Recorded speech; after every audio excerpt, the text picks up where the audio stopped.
यौन शोषण के आरोपों से घिरे जस्टिस गांगुली के केस में दिल्ली पुलिस ने एडिशनल सॉलिसिटर जनरल से कानूनी राय मांगी है। पुलिस पीड़ित लड़की से भी संपर्क करेगी। यह कानूनी राय एडिशनल सॉलिसिटर जनरल से मांगी गई है केस दर्ज करने को लेकर। इससे पहले कल ही सुप्रीम कोर्ट को जो दी गई रिपोर्ट थी जस्टिस गांगुली पर, वो बाहर निकलकर सामने आई, जिसमें सुप्रीम कोर्ट को दी गई रिपोर्ट में यह माना गया कि जस्टिस गांगुली का आचरण जो है वो आपत्तिजनक था। इस वक्त एबीपी न्यूज संवाददाता और जानकारी के साथ जुड़ रहे हैं ओम प्रकाश तिवारी हमारे साथ जुड़े हैं। ओम प्रकाश, जानना चाहेंगे आपसे कि अब जस्टिस गांगुली की दिक्कतें यहां से बढ़नी शुरू हो जाएंगी? बिल्कुल ज्योति, जस्टिस गांगुली की दिक्कतें बढ़नी शुरू हो जाएंगी क्योंकि दिल्ली पुलिस अपना हर कदम बहुत ही सोच समझकर और फूंक फूंक कर उठा रही है। दिल्ली पुलिस ने एक ईमेल इस लड़की को भेजा है और उस ईमेल में कहा है कि दिल्ली पुलिस को वो अपनी शिकायत दर्ज करा सकती हैं, वो ईमेल के जरिए भी अपनी रिपोर्ट दर्ज करा सकती हैं और पुलिस के सामने आकर भी अपनी रिपोर्ट दर्ज करा सकती हैं। दिल्ली पुलिस ने ये एक ईमेल पीड़ित लड़की को भेज दिया है। दूसरी बात है कि दिल्ली पुलिस ने इस मामले में सॉलिसिटर जनरल सिद्धार्थ लूथरा से लीगल ओपिनियन मांगी है और मामले की फाइल सिद्धार्थ लूथरा के पास भेज दी गई है। सिद्धार्थ लूथरा इस पर एडिशनल सॉलिसिटर जनरल है, वो दिल्ली पुलिस के, और वो इस मामले में अपनी एडवाइस देंगे दिल्ली पुलिस को। लिहाजा दिल्ली पुलिस दो तरफा से इसमें चल रही है। एक तरफ वो इसमें लीगल ओपिनियन आउट कर रही है और दूसरी तरफ उसने पीड़ित लड़की से कहा है कि अपनी शिकायत दर्ज करा दे। दिल्ली पुलिस सूत्रों का कहना है कि इसके पहले भी पीड़ित लड़की से जब ये मामला सामने आया था तो उसे संपर्क किया गया था, लेकिन उस समय पीड़ित लड़की ने यह कहकर शिकायत देने से इनकार कर दिया था कि वो एक साथ दो इंक्वायरीज का सामना नहीं कर पाएगी। लेकिन अब फिर दिल्ली पुलिस ने इस पीड़ित लड़की को अपनी शिकायत दर्ज कराने के लिए ईमेल भेज दिया है। हो सकता है कि ये पीड़ित लड़की ईमेल के जरिए जवाब दिल्ली पुलिस को दे, और अगर पीड़ित लड़की अपना बयान आकर दर्ज कराती है या ईमेल देती है तो ऐसे में जस्टिस गांगुली के लिए मुश्किलें और बढ़ जाएंगी क्योंकि दिल्ली पुलिस ऐसी अवस्था में केस दर्ज कर लेगी।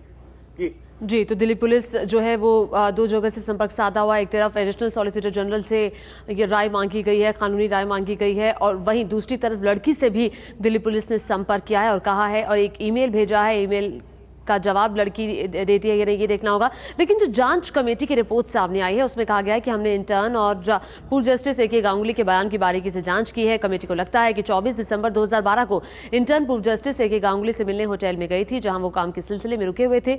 पूर्व जस्टिस ए.के. गांगुली ने अपने बयान में इस तथ्य से इनकार नहीं किया है।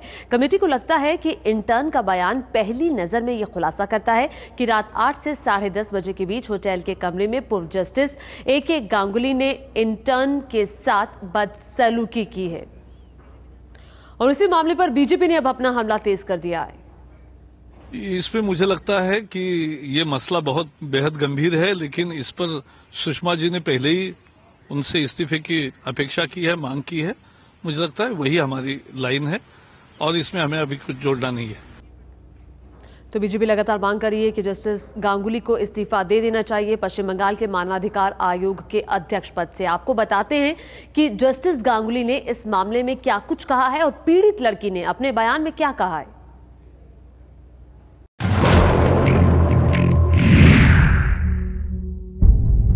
मैं उस समय दिल्ली में यूनिवर्सिटी के आखिरी साल में सर्दी की छुट्टियों में इंटर्नशिप कर रही थी।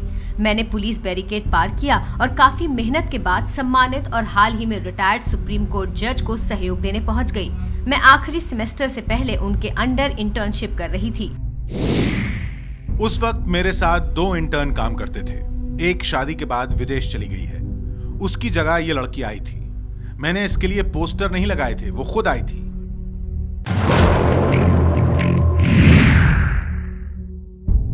मेरी कर्मठता का पुरस्कार मुझे यौन प्रताड़ना के तौर पर मिला। मैं मामले की बारीकी में नहीं जाना चाहती, लेकिन ये कहना काफी होगा कि उस कमरे से निकलने के बाद से अब तक वो घटना मेरे जहन में जिंदा है। जब मैं दिल्ली में था, वो भी दिल्ली में थी। उसे पता था कि मैं दिल्ली में हूँ और वो खुद मुझसे मिलने होटल में आई थी। उसने काम के बाद मेरे साथ डिनर भी किया। यदि उस रात उसे मेरे साथ काम करना अच्छा नहीं लग रहा था तो वो किसी भी पल जा सकती थी।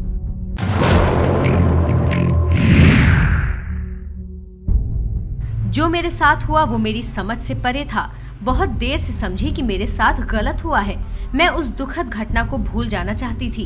ये वो आदमी था जिसकी मैं इज्जत करती थी, वो भी ऐसा शख्स जो मेरे दादा की उम्र का था।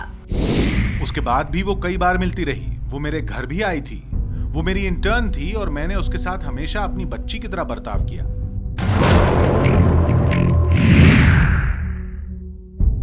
मैंने कानूनी कार्रवाई के बारे में सोचा, लेकिन डर गई कि ऐसा करने से ज्यादा नुकसान होगा।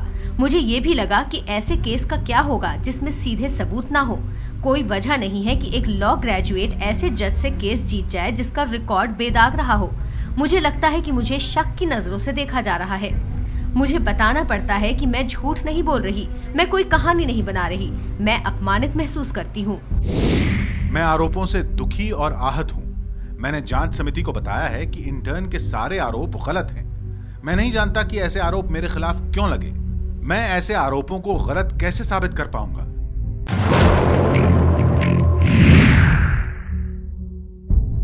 मैंने इस घटना के 5 महीने बाद घर वालों को बताया। वो भी नहीं चाहते थे कि मैं शिकायत करूं।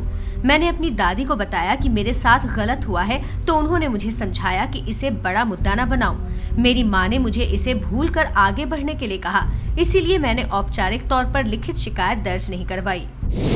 मैं हालात का शिकार हुआ हूँ, पर किसी बात के लिए शर्मिंदा नहीं हूँ। मैंने उस लड़की से भी संपर्क करने की कोशिश की, लेकिन उसने कोई रिस्पॉन्स नहीं दिया।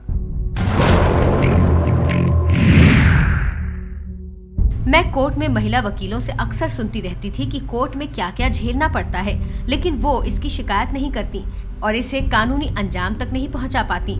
मैंने सोचा किसी को तो इस सब के खिलाफ खड़ा होना होगा।